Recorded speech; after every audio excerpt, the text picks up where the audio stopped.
Hey everyone, thanks for tuning in to Impact Reviews. I just wanted to do a little bit of a field report, kind of a 6-month field report on these. These are the Pig full Dexterity gloves. At least that's one. That is the right hand. Here's the left hand. So obviously the flat dark earth or coyote, whatever color they call it. I got these back in July, so about 6 months ago. It's right now January 2019. I got them July 2018, and I first found or heard about these from Grand Thumb's review channel, which I think is really probably one of the best review channels out there. I just love, well, first of all, really entertaining, right, and funny, but I feel like the reviews are just really in depth, and I appreciate the detail that he goes into there. In any case, I first came across these gloves because I'm always sort of in this glove situation. I'm a photographer, and I do a lot of outdoor stuff, do a lot of hunting and kind of outdoor oriented photography, and so we're always in the situation where we need to have kind of hand protection on the one hand, but then we need to be able to interact really effectively with touchscreen equipment. And so when I heard about these from Garantham, I think he did a whole video on just kind of gloves in general, and he talked a bit about the use of these gloves with different touchscreen technology. I thought, you know what, that's probably worth trying. They were only, I think I got them for $29, like $30 basically from Amazon, and I thought, let's work with these for, however long they last, and see if they actually work. And so I wanted to provide just a little review, and I kind of want to evaluate them on a couple different things. One is just sort of durability, like how long do these things last? Secondly is how dexterous, how much dexterity do you have? And I was out here shooting today. Let me see if I can give you a better look at the rifle. This is my my Defiant Deviant Action 6mm Creedmoor, and it's sitting in the new KRG Bravo chassis review forthcoming. I just have had this for about a week now, and so I was out here just plinking around with it at about 500 yards. We have a little like a steel course where they have the different animal silhouettes set up, and so I've got a javelina hunt coming up soon. I'll be using this, as will a friend of mine, and so I just wanted to kind of get out here on what was try it out on what is basically a pig-sized target at a distance that I feel comfortable with, hunting an animal of that size, which is about 500 yards. That's at least the goal. We'll see if I can pull it off at that distance, but I'm pretty confident. And anyways, built by LRI Long Rifles. Is it incorporated or I think it's international LRI. It's really cool. Like I said, I've got a review forthcoming on the KRG Bravo. I'm gonna do kind of a review of mid-priced chassis / stocks, and so there will be the Bravo, the McCree's, one of the McCree's. It's the G7, I think, and then the Magpul. The Magpul Hunter 700, I think that's what they call it, for Remington 700 long action. And so review forthcoming on all that stuff. But anyways, so while I was out here, I thought, well, this is a good time to do the pig review. So I want to talk about it in terms of durability, kind of dexterity issues, like how easily can you use it for things like weapon manipulation, or in my case as a photographer, how well does it work with technology like that? Like, can you actually work the buttons and whatnot? And then just I want to talk a bit about the value. Do I feel like it's worth the the $30 that you pay for this pair of gloves? And so let's first talk about durability. That's just sort of foremost in my mind. When you feel these, I didn't anticipate that these would. I didn't think these were going to be like a rest of my life kind of gloves. I don't think they're meant to be, actually. And so I got about 6 months of use out of them before I started to see, and let me give you a little bit of, let me put these on, it'll be a little easier to tell where they're starting to fall apart a bit. So you can kind of see my thumb poking out there. I'm not sure why the left hand, started to come apart first, because I'm actually a right-handed person, and so I'm using the index finger on my right hand quite a bit more. You can see, though, I'm sure, where the skin peeks through a bit.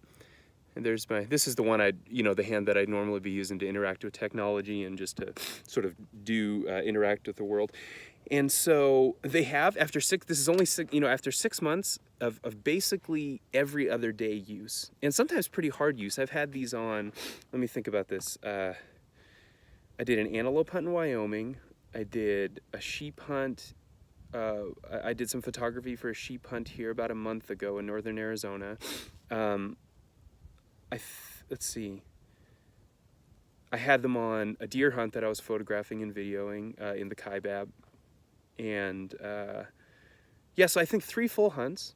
The sheep hunt in particular was really rough because of the terrain. And so, you know, it was rough, like 20+ mile day, but over some really difficult rocks. And so I was really literally using these to kind of, you know, climb up rocks. So I've got 60 pounds on my back, and so it was, you know, not quite balanced perfectly. And so using these, you know, in that kind of a context. And so I'm actually really happy with getting 6 months of use out of a glove that I can use and I don't, and that has extremely that allows me to kind of use the technology without having, like, you know how it is annoying sometimes, right? You have to like take them off and then you can do your smartphone thing. With these, you don't have to worry about that. So let me kind of transition there. Well, let me give the summary on durability. I'm really happy with that. I'm sure there are dudes that run, you know, their equipment harder than I do that could probably tear these up in a weekend. I'm not really sure. Maybe if you're like, I don't know, using a shovel or some kind of, you know, like doing a lot of manipulation of heavy things with your hands, I'm sure you could tear these up faster. But it took me 6 months. It is what it is. Let me say one other thing about durability. You'll notice they have, I love this, they have these little hooks right there. And I often carry a carabiner on my kind of belt, you know, the belt loop area, and I will put these on the carabiner, and I, you know, I also use them just to pull, you know, pull them onto my hands, and this is extremely durable. There's absolutely no sort of deterioration or loss of integrity here in the stitching with that little loop on either glove. See if you can see that. So I'm really happy with how well that part of the glove is held together.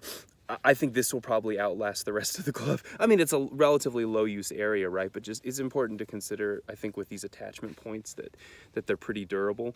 The stretchy stuff, the elastic stuff, that has stayed. It's like the fast fit, you know, mechanics wear thing.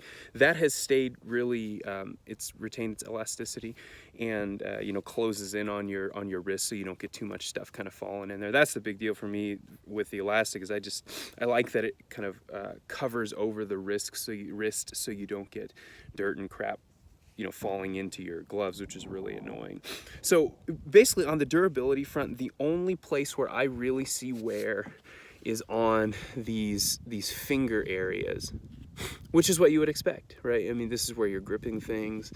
These are the points where you're kind of manipulating whatever, you know, you need to manipulate. And I have noticed, especially, see here where you start to get fraying in the pointer finger, I have noticed that as the fraying has increased, as wear has increased, the gloves become a tiny bit, maybe like 10% less effective in manipulating touch screens. So that again, it is what it is. It's better than any other glove I've worn. It's better than my mechanics wear gloves for manipulating touch screens. So I'm really happy with that. Let me talk a bit about just the dexterity issues. They feel skin tight. And of course, because they're so thin and they do allow for so much dexterity, I wondered about like warmth and things like that. Well, they fit so kind of well onto the hand that you can wear like a mitt style glove over them if you really need that, which was important for me, because this is kind of a this is the kind of glove that I would consider that I would comfortably you know, shoot with, and I've been able to use it on all of my rifles with a whole variety of stocks and chassis, even more traditional, you know, like Remington 700 style trigger guards and stuff. I've been able to get it in there really comfortably. I do like that you can feel the trigger.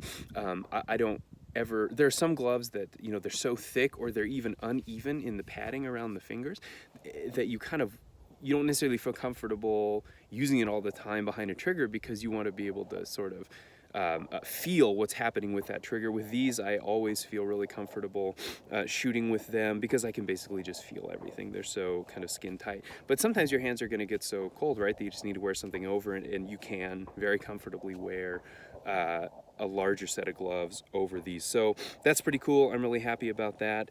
And so durability, I say a scale of 1 to 5, with 5 being like amazing and 1 being terrible.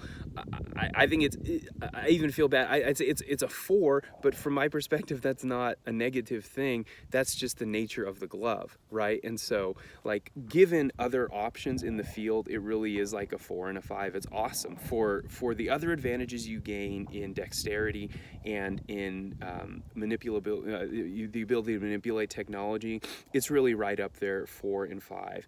And I think just with gloves, you have to sort of make decisions, right? And so if you want to have high dexterity and the ability to kind of consistently manipulate technology, there are gonna be some trade-offs, right? And I think durability is one of them. But I think within its class, it really deserves really high marks. So, like, we'll just say 4.5, whatever. I think it's awesome. I'm happy with 6 months of use for $30 for gloves that I can do all the things I want to do with. So that's great there. And then in terms of dexterity marks, it's a 5 for me. It fulfills my dexterity requirements. That's all I mean to say, and it fulfills them exceptionally.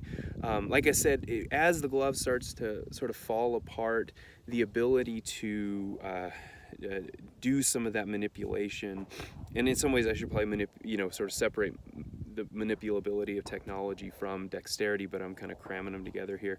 Some of the ability to work with technology does diminish as the fingertips start to fray minimally. But again, I'm still really happy with it. I think for dexterity and manipulability, the ability to manipulate things, it definitely deserves high marks, 4 or 5 from my perspective.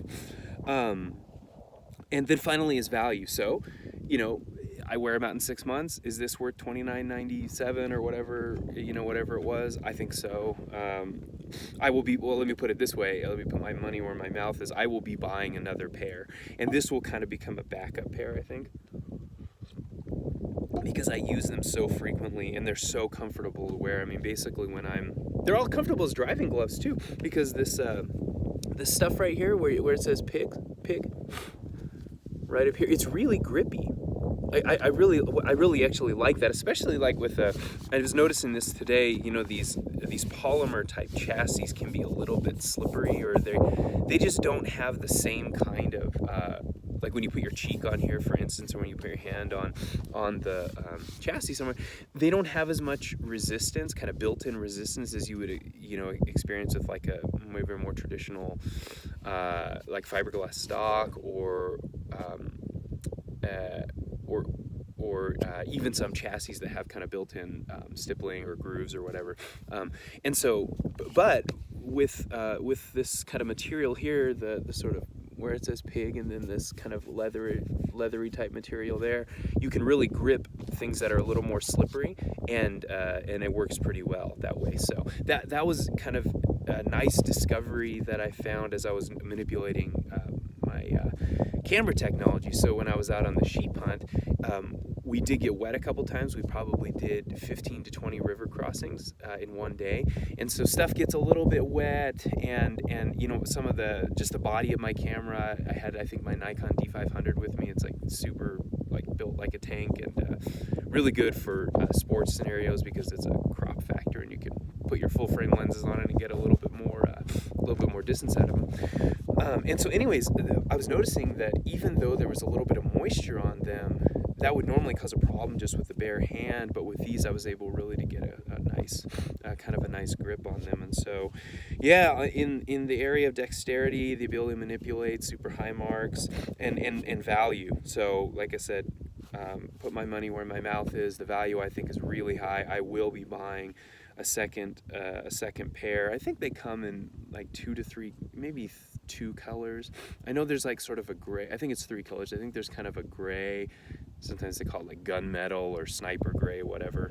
And then they have this coyote color, sort of flat dark earth color, and then they have a kind of black color. So in any case, I just wanted to give you that review. I'll have a review coming out soon on, like I said, on the KRG Bravo, and then also on the Steiner P4 X1, so you can look for that in the near future.